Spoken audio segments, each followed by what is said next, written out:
가지밭에서 허리를 숙인 순간 제 등에 이상한 기운이 스며들었습니다. 서울의 답답함을 벗어나려고 낯선 시골로 내려온나. 하지만 그곳에서 제 인생은 전혀 예상치 못한 방향으로 흘러가 버렸습니다. 안녕하세요. 저는 한정혜, 올해 57살입니다. 서울에서 20년 넘게 식당을 운영하며 살았죠. 매일 새벽에 일어나 늦은 밤까지 불 켜진 주방, 그게 제 전부였습니다. 그런데 문득 깨달았습니다. 손님들은 많았지만 정작 제 곁엔 아무도 없다는 걸요. 가게 문을 닫았을 때 텅 빈 마음이 무서웠습니다. 더 두려운 건 앞으로 뭘 해야 할지 도무지 알 수 없었다는 거였어요. 혹시 저처럼 마음이 헛헛해진 적 있으신가요? 이 이야기 끝까지 들으시고 여러분의 생각을 댓글로 꼭 남겨주세요. 그리고 좋아요와 구독, 알림 설정도 부탁드립니다. 여러분의 작은 손길이 제겐 큰 힘이 됩니다. 서울 아파트를 정리하고 모든 걸 정리해버렸습니다. 그리고 충북의 한 작은 마을, 영자 언니가 살고 있는 그곳으로 내려왔습니다. 정혜야, 여기서 좀 쉬어. 농촌 체험형 쉼터라며 언니가 건네준 말이 가슴에 박혔습니다. 쉼터라는 두 글자가 이렇게 따뜻할 줄은 몰랐어요. 도착하자마자 느낀 건 귀를 때리던 고요함이었어요. 서울 소음에 익숙한 제겐 오히려 낯설었죠. 며칠 지나자 마음 한켠이 조금씩 가라앉았습니다. 그런데 손을 놓고만 있으니 오히려 더 불안했어요. 무언가 잡고 있어야 살아있단 생각이 들더라고요. 그때 마을 이장님이 가지밭 품앗이 일을 소개해 주셨습니다. 서울서 오셨다고? 힘들어도 괜찮겠어요? 이장님 말에 저는 고개를 끄덕였어요. 일하는 게 좋았어요. 가만히 있으면 쓸데없는 생각만 가득했거든요. 가지밭 첫날 새벽 6시, 흙냄새, 풀냄새, 낯선 향이 코끝을 스쳤습니다. 서울에서는 맡을 수 없던 살아있는 냄새였어요. 그곳엔 이미 한 남자가 일하고 있었습니다. 머리가 희끗한 50대 후반, 이름은 윤태섭이라 짧게 인사했죠. 여기서 이렇게 하면 돼요. 태섭 씨는 필요한 말만 툭툭 던졌습니다. 무뚝뚝해 보였지만 묘하게 신경 쓰였습니다. 하루, 이틀, 아침에 일어나면 가장 먼저 떠오르는 건 가지밭과 태섭 씨였습니다. 어느새 혼자 웃고 있는 제 모습을 발견하곤 했죠. 요즘 얼굴이 밝아졌다? 영자 언니가 놀리듯 물었어요. 공기가 좋아서 그렇죠. 웃어 넘겼지만 저도 알고 있었습니다. 공기 때문만은 아니라는 걸요. 일주일째 되는 날 유난히 햇살이 따갑던 날이었습니다. 허리를 구부리고 가지를 따다 보니 허리가 쑤셔왔습니다. 그때 갑자기 등 뒤로 물줄기가 세차게 쏟아졌습니다. 관수 호스가 터져버린 모양이었죠. 아, 저는 앞으로 비틀거리며 넘어질 뻔했습니다. 그 순간 누군가가 제 팔을 붙잡았습니다. 괜찮으세요? 태섭 씨였습니다. 거친 손이지만 따뜻했습니다. 그의 목소리는 평소보다 한결 부드러웠어요. 젖은 등을 어쩌지 못해 덜덜 떨고 있을 때 태섭 씨는 주머니에서 깨끗한 하얀 수건을 꺼냈습니다. 이걸로 닦으세요. 수건 끝자락에 파란 실로 수놓인 작은 글씨가 보였습니다. 지연이라는 이름이었어요. 저도 모르게 물었습니다. 지연이 누구예요? 태섭 씨 표정이 순간 굳었습니다. 그리고 작은 목소리로 대답했습니다. 딸이었습니다. 그 한마디에서 말 못할 상처가 느껴졌습니다. 저는 더는 묻지 못했습니다. 등이 젖은 것보다 그의 마음이 더 무겁게 느껴졌습니다. 그 수건이 그냥 천조각이 아니란 걸 알았거든요. 그날 이후로 태섭 씨와 저 사이엔 작은 변화가 생겼습니다. 말은 여전히 없었지만 공기가 달라졌어요. 예전엔 차가운 무관심 같았던 그의 침묵이 이제는 따뜻한 배려처럼 느껴졌습니다. 제가 무거운 상자를 들려하면 언제나 먼저 다가와 대신 들어주었어요. 제가 할게요. 말해도 태섭 씨는 고개를 저었습니다. 무리하지 마세요. 그리고 묵묵히 상자를 트럭에 실어 놓았죠. 그런 일이 하루에도 몇 번씩 반복됐습니다. 어느 날은 비가 올 것 같다며 우산을 2개 가져왔습니다. 혹시 모르니까요. 짧은 한마디였지만 그 마음이 고마웠습니다. 실제로 그날 오후 소나기가 내렸습니다. 우산 덕분에 저는 젖지 않고 집으로 돌아갈 수 있었어요. 점심시간은 가장 특별했습니다. 처음엔 각자 도시락을 따로 먹었어요. 저는 영자 언니가 싸준 김밥, 태섭 씨는 집에서 싸온 보리밥이었죠. 그런데 언제부턴가 태섭 씨가 삶은 달걀 하나를 건네주기 시작했습니다. 염분 보충하세요. 그 한마디에 마음이 묘하게 흔들렸습니다. 달걀 하나였을 뿐인데 왜 그렇게 따뜻했을까요? 서울에서 누군가가 제 밥을 챙겨준 적은 없었습니다. 식당을 할 땐 늘 혼자였죠. 아침부터 밤까지 주방 불빛 아래 혼자였으니까요. 아플 때도 대충 약 먹고 대충 견디고 누군가 대신 삶은 달걀 하나 건네준 적도 없었습니다. 껍질을 까면서 생각했습니다. 아침에 삶으면서 나를 떠올렸을까? 고마워요. 제가 말하면 태섭 씨는 조용히 웃었습니다. 별것 아니라는 듯 고개만 끄덕였죠. 하지만 저에게는 별것 아닌 게 아니었습니다. 그 작은 달걀이 제 마음에 따뜻하게 자리했어요. 그날 이후로 일하는 기분도 조금 달라졌습니다. 혼자서 일하는 게 아니라 누군가와 함께 하고 있다는 느낌. 가지밭에서 태섭 씨가 먼저 가지를 따고 있으면 저도 모르게 그 옆으로 갔습니다. 저 혼자 따고 있으면 태섭 씨가 조용히 다가와 같이 일했어요. 말은 없어도 마음은 통했습니다. 어느 날은 한낮 땡볕 아래서 머리가 어지러질했습니다. 태섭 씨가 먼저 눈치챘어요. 쉬었다 하세요. 너무 무리하지 말아요.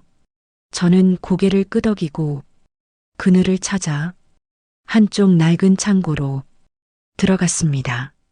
문이 반쯤 열려 있어 살짝 들여다봤죠. 안은 시원해 보였습니다. 잠깐만 들어가 쉬어야지 싶었습니다. 창고 안은 생각보다 잘 정리되어 있었습니다. 벽 한쪽엔 호미, 삽, 물뿌리개가 가지런히 걸려 있었죠. 그런데 구석에 낡은 천으로 덮인 상자들이 보였습니다. 무심코 가까이 가서 천을 살짝 걷었습니다. 안에는 낡은 나무 상자가 있었습니다. 뚜껑이 살짝 열려 있어 안이 보였죠. 흑백 사진과 컬러 사진들이 뒤엉켜 있었습니다. 가장 위에 있던 사진 한 장을 조심스럽게 들어봤습니다. 젊은 남자와 여자 그리고 어린아이 세 사람이 활짝 웃는 가족 사진이었습니다. 남자는 태섭 씨였습니다. 젊은 시절이라 머리칼이 풍성하고 주름도 없었지만 분명 태섭 씨였어요.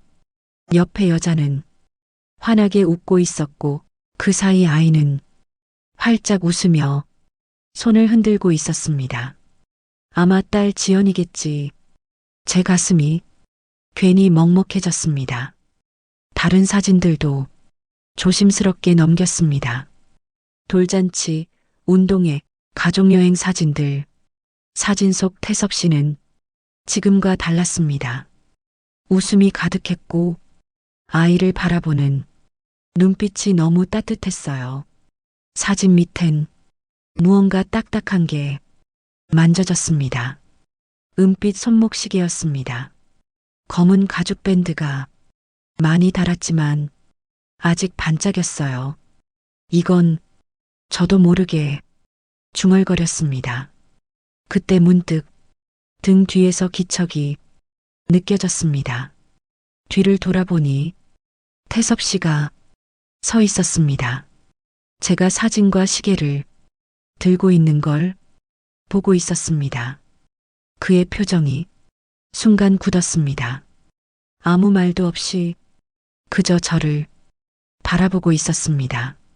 죄송하단 말이 입 밖으로 나오려는 순간 태섭 씨가 작게 입을 열었습니다. 그날 사고가 났어요. 목소리가 떨리고 있었습니다. 그 말 한마디에 모든 게 이해됐습니다. 아내와 딸 지연, 그의 전부였던 가족. 그런데 그 가족이 어느 날 갑자기 없어져 버린 거였죠. 태섭 씨는 숨을 고르며 말했습니다. 그날 밤에 돌아가기로 했는데 일이 밀려서 못 갔어요. 지켜주지 못한 약속? 창고에 남아있는 사진과 시계가 그의 후회를 고스란히 품고 있었습니다. 저는 아무 말도 할 수 없었습니다. 그저 그의 눈을 조용히 바라봤습니다. 태섭 씨 마음이 얼마나 아플지 가늠조차 할 수 없었어요. 창고에서 나와 며칠이 지났습니다. 태섭 씨는 그날 이후 더 조용해졌습니다. 아무렇지 않은 척 가지밭에 나갔지만 저도 마음이 무거웠습니다. 괜히 들춰냈나? 상처만 더 깊게 한 건 아닐까? 자꾸 그런 생각이 머릿속을 맴돌았습니다. 어느 날 영자 언니가 까지 한 상자를 건네주었습니다. 이거 마을에서 나눠준 거래. 정에 너가지. 잘 굽잖아. 맞아요. 서울에서 식당할 땐 가지전이 제일 인기 메뉴였어요. 손님들이 맛있다며 자주 칭찬해줬죠. 그런데 가지를 보니 문득 태섭 씨가 생각났습니다. 매일 가지밭에서 일하지만 막상 제대로 된 가지요리는 못 먹어봤을까 싶었어요. 그냥 밥에 김치만 얹어 먹고 사는 건 아닐까? 괜히 마음이 쓰였습니다. 언니 가지전 좀 부쳐서 드려볼까? 영자 언니는 좋은 생각이라며 환하게 웃었습니다. 그 사람 혼자 사니까 제대로 된 밥도 못 챙겨 먹을걸? 그날 오후 부엌에 서서 가지전을 부쳤습니다. 가지를 얇게 썰어 밀가루 물 입히고 계란 옷 입혀 지글지글 노릇노릇 기름 냄새가 오랜만에 집안에 가득 번졌습니다. 식당 접고 나서 이렇게 정성껏 요리해 본 게 얼마만이지? 괜히 코끝이 시큰해졌습니다. 노릇하게 부친 가지전을 접시에 곱게 담고 호일로 덮었습니다. 그리고 용기를 내서 태섭 씨 집으로 향했습니다. 태섭 씨 집은 가지밭에서 걸어서 10분 거리, 작은 마당엔 상추랑 고추가 소박하게 자라고 있었습니다. 계세요? 문을 두드리니 태섭 씨가 문을 열었습니다. 제가 접시를 들고 있는 걸 보고 조금 놀란 얼굴이 되었습니다. 가지전 조금 붙였어요. 혼자 드시긴 많을 텐데 말을 흐르는데 태섭 씨가 작게 웃었습니다. 잠시 머뭇거리더니 나지막히 말했습니다. 같이 드시죠. 괜찮으시면. 그 한마디에 괜히 마음이 따뜻해졌습니다. 집 안으로 들어가니 생각보다 깔끔했습니다. 작은 밥상이 거실 한쪽에 깔려 있었죠. 아마 늘 혼자 밥 먹는 자리겠죠. 잠깐만요. 태섭 씨가 부엌으로 가더니 막걸리 한 병을 들고 나왔습니다. 가지 전엔 이게 제격이죠. 그 말에 저도 웃었습니다. 막걸리 잔을 부딪혔습니다. 건배, 짧은 인사였지만 기분은 이상하게 좋았습니다. 태섭 씨는 가지전을 한 입 먹더니 눈을 동그랗게 뜨며 말했습니다. 정말 맛있네요. 서울서 식당 할 땐 이 메뉴가 제일 인기였어요. 저도 모르게 뿌듯해졌습니다. 누군가를 위해 음식을 만든 게 얼마만일까요? 막걸리가 한두 잔 들어가자 말이 조금씩 늘어났습니다. 서울에서의 바쁜 삶, 가지밭에서의 소소한 일, 때론 웃긴 실수까지 태섭 씨도 평소보다 말이 많아졌습니다. 가끔은 웃기도 했어요. 해가 지고 작은 전등을 켜자 방 안은 더 따뜻해졌습니다. 오늘 고마워요. 정말 오랜만에 편안했어요. 태섭 씨가 진심 어린 목소리로 말했습니다. 그 순간 그의 거친 손이 제 손등을 조심스럽게 덮었습니다. 저도 모르게 그 손을 꼭 잡았습니다. 손끝이 묘하게 떨렸습니다. 태섭 씨가 천천히 다가와 입을 맞췄습니다. 젊을 때처럼 뜨겁진 않았지만 조심스럽고 부드러웠습니다. 짙은 외로움을 살짝 덮어주는 포근한 입맞춤. 자고 가세요. 괜찮으시면. 태섭 씨의 작은 속삭임. 저도 잠시 망설였지만 이 밤만은 혼자 있고 싶지 않았습니다. 그럴게요. 제가 대답했습니다. 그 밤은 서로에게 작은 용기가 되어준 첫 번째 밤이었습니다. 혼자서는 메울 수 없었던 빈자리를 조금씩 채워가는 밤.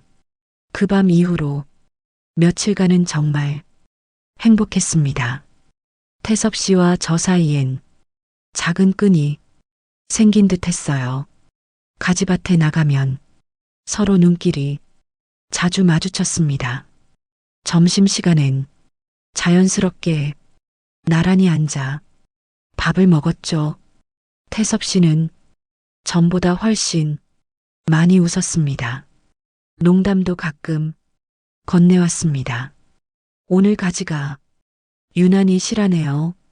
누가 이렇게 정성껏 키워서 그런가. 그 말에 저도 같이 웃었습니다. 하지만 좋은 시간은 오래가지 못했습니다. 마을은 작았고 소문은 빨랐습니다. 처음엔 대수롭지 않게 넘겼습니다. 시골에서야 이런저런 얘기 나올 수 있겠지 생각했어요. 그러던 어느 날 마을 슈퍼에 갔다가 작은 목소리가 들렸습니다. 서울 여자, 시골 남자 홀렸다며 조용한 수군거림이 등줄기를 서늘하게 훑고 갔습니다. 가지밭에서 붙어 다니더니 뻔하지 뭐. 또 다른 목소리. 귀를 막고 싶었지만 너무도 잘 들려왔습니다. 계산을 마치고 슈퍼를 나서는데 다리가 후들후들 떨렸습니다. 집으로 돌아오는 길 지나가는 사람 시선이 모두 저를 따라오는 것만 같았습니다. 영자 언니에게 털어놓았습니다. 사람들이 우릴 이상하게 봐. 언니는 화를 냈습니다. 둘 다 혼자잖아. 뭐가 문제야? 언니 말이 맞았지만 마음은 무거웠습니다. 혹시 그 소문이 태섭 씨 귀에도 들어갔을까봐 겁이 났습니다. 다음날 가지밭에 나갔을 때 태섭 씨 표정은 예전으로 돌아간 듯 무뚝뚝했습니다. 안녕하세요. 인사했지만 그는 고개만 살짝 끄덕였습니다. 점심시간에도 따로 앉아 혼자 밥을 먹었습니다. 삶은 달걀 하나 건네주지 않았습니다. 모든 게 달라졌다는 걸 직감했습니다. 태섭 씨도 소문을 들은 겁니다. 며칠이 지나도 상황은 나아지지 않았습니다. 가지밭에서 태섭 씨는 저와 점점 멀어졌습니다. 제가 한쪽에서 까지 따면 그는 반대편으로 갔습니다. 꼭 일부러 피하는 듯 했습니다. 마을 사람들의 수군거림은 여전했습니다. 마트에 가도 길을 걸어도 뒤에서 들려오는 조용한 비웃음. 아직도 가지밭에 나가나 봐. 뻔뻔하지 뭐. 그 말들이 가슴을 찔렀습니다. 어느 날은 참다 못해 태섭 씨에게 물었습니다. 제가 뭘 잘못했나요? 태섭 씨는 한참 말을 잊었습니다. 아니에요. 그냥 일에만 집중하는 게 좋을 것 같아요. 그 말에 모든 걸 알았습니다. 태섭 씨도 시선을 견디기 어려웠던 거죠. 저도 더 이상 추궁하지 않았습니다. 아마 제가 성급했던 걸지도 모릅니다. 그날 이후 스스로 거리를 뒀습니다. 점심시간에도 멀찍이 앉았습니다. 태섭 씨를 힘들게 하고 싶지 않았습니다. 가지밭의 분위기는 완전히 바뀌었습니다. 말은커녕 웃음소리조차 사라졌습니다. 언젠가는 따뜻했던 그 밭이 이제는 차갑기만 했습니다. 점심시간이 가장 힘들었습니다. 혼자 앉아 도시락을 열어도 밥맛이 없었습니다. 멀찍이 앉은 태섭 씨의 밥 씹는 소리만 희미하게 들렸습니다. 가지밭에는 다시 침묵만 자랐습니다. 서로에게 덮어주었던 온기가 바람처럼 사라졌습니다. 밤이 되면 자꾸 태섭 씨 생각이 났습니다. 지금 혼자 밥 먹고 있을까? 또 혼자 달걀 삶고 있을까? 혼자서 살아온 그의 고단한 삶이 떠올랐습니다. 영자 언니는 걱정했습니다. 요즘 왜 그렇게 풀이 죽어 있어? 저는 괜찮다고 웃어넘겼습니다.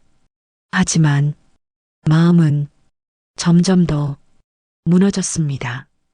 태섭 씨가 저를 피하면 피할수록 제 마음은 더 그를 향했습니다. 어느 날 밤 결국 마음을 다잡았습니다. 이렇게 끝낼 수는 없어. 가만히 포기하면 안 될 것 같았습니다. 마을 사람들 시선을 피하느라 가장 중요한 걸 놓치고 있는 듯 했어요. 그 밤 가지밭 대신 태섭 씨의 집 앞으로 향했습니다. 문 앞에서 한참을 서 있었습니다. 떨리는 손으로 문을 두드렸습니다. 누구세요? 안에서 들려오는 낯익은 목소리. 저예요. 정혜예요. 잠시 후 문이 조심스럽게 열렸습니다. 문 앞에 선 태섭 씨 얼굴에는 놀라움과 당황이 섞여 있었습니다. 무슨 일이세요? 태섭 씨가 작게 물었습니다. 할 말이 있어서요. 저는 떨리는 목소리로 말했습니다. 거실에 마주 앉아 짧은 침묵이 흘렀습니다. 작은 벽시계 소리만 들렸습니다. 죄송해요. 그날 이후 제가 도망쳤어요. 사람들 말이 무서워서요. 말하며 눈물이 밑으로 떨어졌습니다. 그동안 꾹꾹 눌러왔던 마음이 터져나왔습니다. 마을 사람들이 수군거리면 그쪽한테 피해가 될까봐 그게 더 무서웠어요. 태섭 씨는 고개를 숙이고 제 말을 듣고 있었습니다. 근데 더 무서운 건 그쪽이 제 앞에서 사라지는 거였어요. 일주일 동안 정말 힘들었어요. 제 말이 끝나자 태섭 씨가 천천히 고개를 들었습니다. 그의 눈에도 작은 빛이 맺혀 있었습니다. 당신이 떠난 그 일주일 난 또 무너지는 줄 알았어요.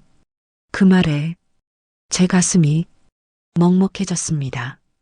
저도 모르게 그의 손을 잡았습니다. 우리 이제 어떻게 할까요? 제가 물었습니다. 태섭 씨는 조금 생각하더니 말했습니다.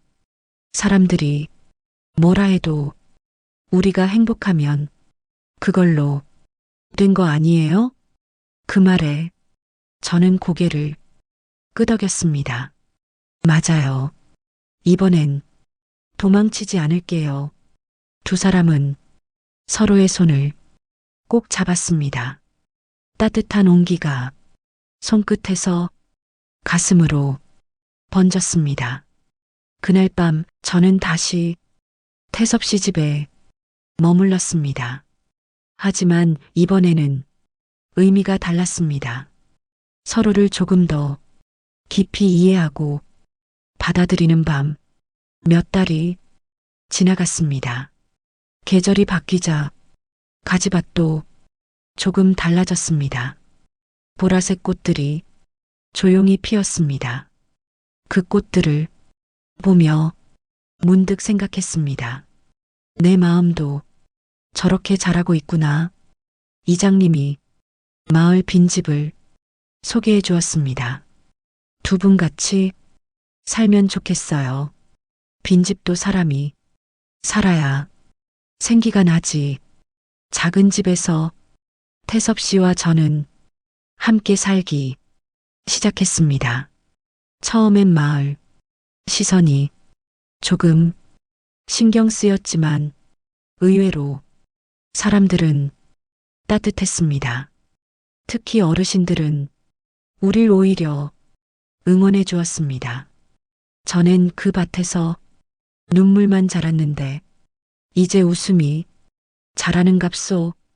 그 말을 들었을 때 가슴이 뭉클했습니다. 이제 가지밭에는 웃음이 자라고 있었습니다. 그 속에서 우리도 함께 자랐습니다. 아침이면 태섭 씨는 커피를 끓이고 저는 간단한 반찬을 준비했습니다. 가지밭에 나가면 이젠 자연스럽게 나란히 서서 일합니다. 점심시간엔 같이 싼 도시락을 나눠 먹습니다. 삶은 달걀 하나는 여전히 빠지지 않습니다.